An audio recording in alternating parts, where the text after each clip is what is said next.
For 438 days, one man drifted across the Pacific with almost no hope of rescue. After 438 days, José Salvador Alvarenga had completed history's longest recorded survival adrift at sea.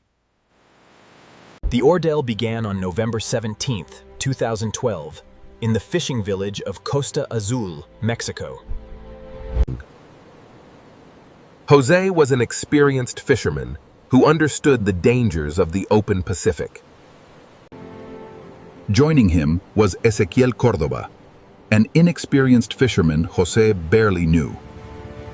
They expected a routine fishing trip lasting little more than 30 hours. Far offshore, they began catching sharks, marlin, and other valuable fish. But without warning, a violent Pacific storm began closing around their tiny boat. Gale-force winds and enormous waves pushed them farther away from the Mexican coast.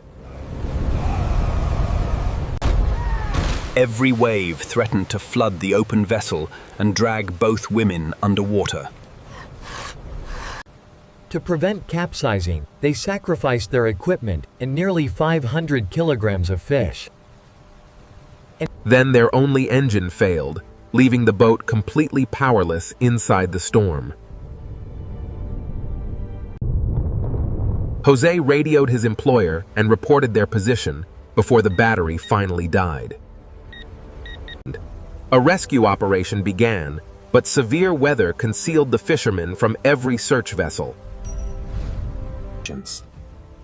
After 2 unsuccessful days, the official search ended without finding any trace of them. When the storm finally passed, they had no engine, radio, sails, or oars. Their fishing trip had become a fight for survival in the world's largest ocean. Wind and currents now controlled their direction, carrying them steadily away from civilization. Thirst became the first enemy, as relentless sunlight burned above the exposed boat.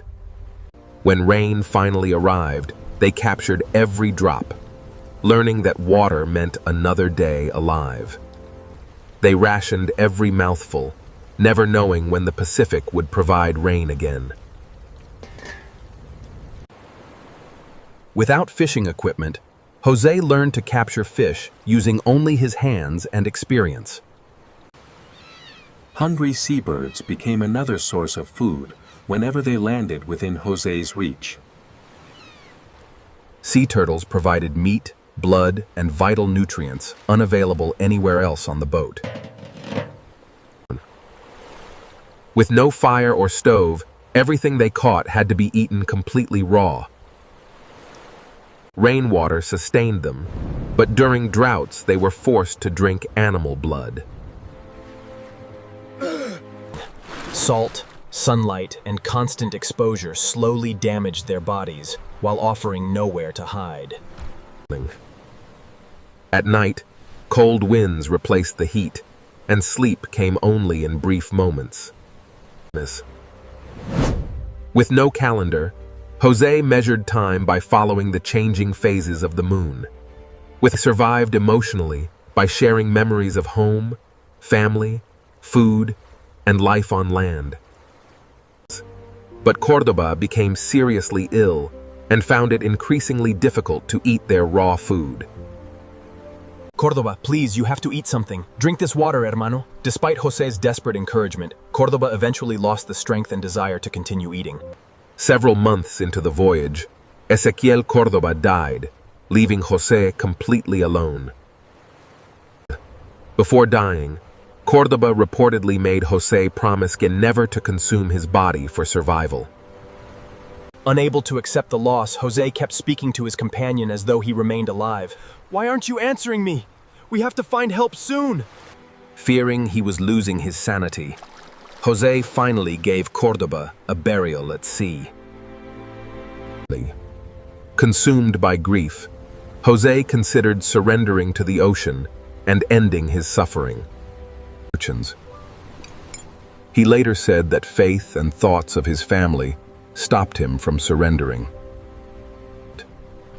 Survival now depended on a strict daily routine, repeated in complete isolation. Several ships passed nearby, but every desperate signal failed to attract their attention. Floating rubbish occasionally provided containers, scraps of food, and valuable tools for survival. Ocean currents carried Jose more than 10,000 kilometers across the enormous Pacific. After counting roughly 15 lunar cycles, Jose finally saw something impossible: green land. On January 30th, 2014, he abandoned the boat and swam toward Ibon Atoll. After 438 days, José Salvador Alvarenga had completed history's longest recorded survival adrift at sea.